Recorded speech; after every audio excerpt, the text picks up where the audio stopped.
We just had the craziest night of NBA basketball in the playoffs so far. Let's talk about it. Okay, to start off, bro, Cleveland, Orlando, I'm sorry. I'm done with this matchup. No one cares. I talked about it being a rock fight in the first episode. I didn't watch it. It's a fight like ain't nobody care, bro. Like, let's just move on. I'm sorry. We'll talk about a more interesting series later on with either of those teams, okay? I don't care about that series right now. The real series we got to be talking about is the Sixers-Knicks, because according to Joel Embiid, the Sixers should be up 2-0. Now, do you think that that's an actual answer? Maybe, it depends. I don't know, maybe. But, I don't know, Embiid came out swinging. 39 minutes, 34 points, 10 rebounds, 6 assists. Maxey poured in 35 as well. I mean, absolutely monster game for both of them. And they were up with 30 seconds left. I think it was like 27 seconds left. These boys were up and they lost it, literally lost the ball. Ball rolls over. Like, I can't believe. Knicks scored 6 points in like 13 seconds. It was insane. The Knicks, 5 guys came out with more than 10 points, double figures.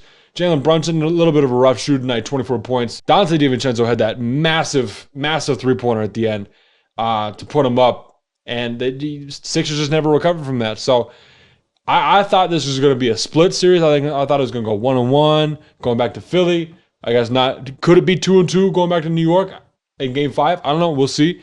I thought this was very interesting. But this is where Joel just needs to step up, man. Like, I get that you had that turnover. I mean, 2 turnovers. Very bad turnovers in the last 30 seconds.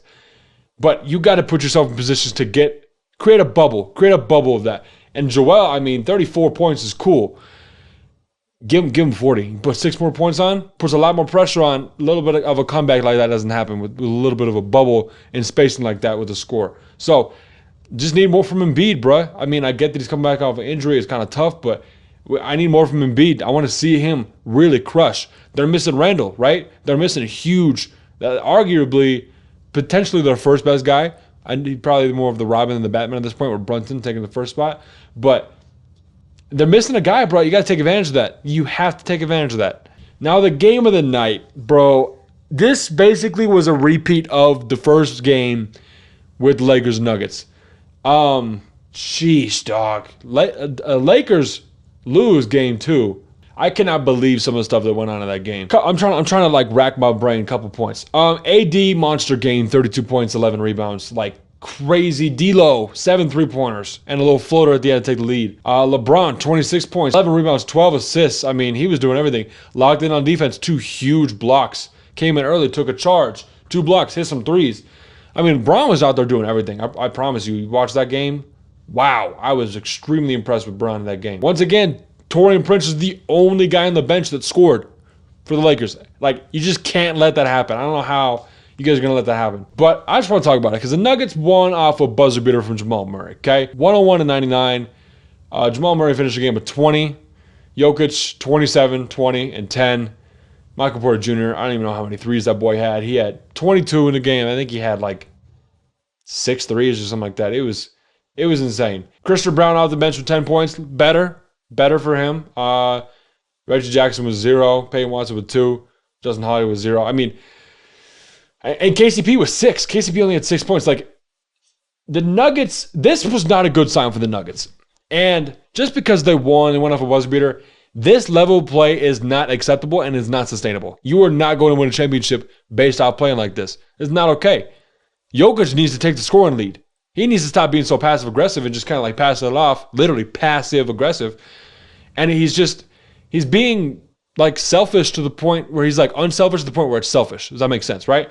27 points, 20 rebounds, 10 assists. I mean, give me 35, Jokic. Like, AD's coming at your throat, giving you 32. Bron's coming at your throat, right? Jokic needs to take the scoring lead. They were down by 20 at one point. Like, you can't just have in both these games, they were down a significant amount of points. Came back, win the game. You can't just keep doing that. Lakers, they're a 7 seed for a reason, okay? Let's calm down. They're good. This is the Western Conference Finals rematch last year. But, like, they're a 7 seed for a reason. This is the first round. You can't play like this in the first round. You got to next 2 games in LA, if you want to win the championship, sweep these boys, move on. Because you got to play Minnesota, who's red hot right now. You don't want to play Ant Edwards, right? They got all their guys. You got them. Then potentially after that, personally, I think Clippers and Thunder are going to match up in the second round. We clear them. Clippers take them. Then you got to play the Clippers in the Western Conference Finals. That's not easy either. They're looking really, really good. Then you make it to the finals, you got to play Celtics, potentially. You're not going to win those matchups if you're playing like this. You can't have KCP going for 6 and one guy on your bench scoring 10 points, everyone else goes for goose eggs. That's not sustainable, right? What's good about the 10 assists if you lose or you only win by 2? You win off a very gracious buzzer beater. Great shot from Jamal Murray, though. I mean, that boy, shout out to him for coming back with an ACL injury. I think it was ACL. Shout out coming back with an ACL injury or whatever. Playing hard. I mean, he's a world champ, not an all-star, but I mean, he's a great player. I like his game. Same with MPJ. Shoot the freak out of the ball. Boy, come in, stroke it. I mean, he's been good. Jokic needs to be more dominant. He needs to put his fingerprints more on the game, on the scoring aspect, and that's how they can win a championship. Because if he doesn't do that the whole time, can't do it. I mean, think about last year. He shot 47% from 3 last year. That's how they were able to go. No one could stop that. He would just spin, fling, right? You gotta have more of that. I get it's only 2 games in. You got a lot more games to go in the playoffs. But this is not going to be good. It's not a good sign. Denver's looking weak right now. And Minnesota's a young, ready team. You play in the next round, they will eat you alive. It's not going to be good. They're deep over there. Incorporate your bench more. Or let your starters just go nuts. You can't have 20 points, 22 points, 27 points. Give me 330 bombs if no one on your bench is going to score. That's it. You can't just score 100 points and that's it, right? I can't believe this. Sidebar. Anybody who discredits LeBron being in year 21, I'm going to point them to this game. If you legitimately think that Michael Jordan or anybody can do what LeBron is doing right now in year 21, you are out of your mind delusional. It's absolutely ridiculous some of the plays he was doing. Taking charges, going up for blocks, hitting step back threes, right? There was the one play where Murray, 4 seconds left, he tries a pump fake and he passes up Jokic. Bron still go down. Murray's still ahead of him. Goes up, one hand, bang. I'm like, bro, we cannot give enough credit to LeBron James for what he's doing.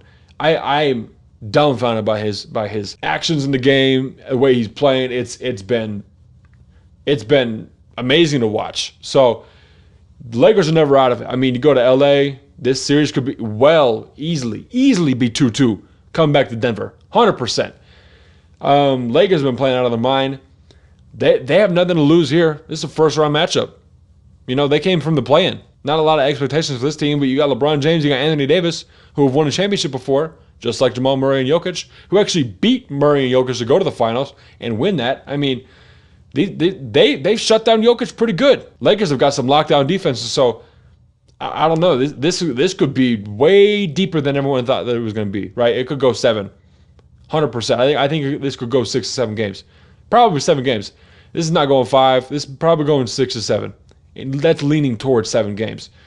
And at that point, it's a toss-up, right? Go back to Denver.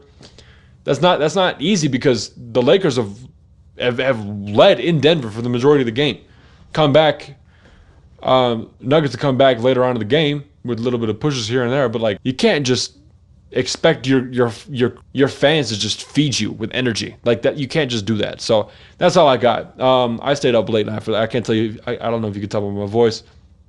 I don't know if you can tell by my voice, but I am tired, bro. I literally fell asleep in the third quarter for 5 minutes.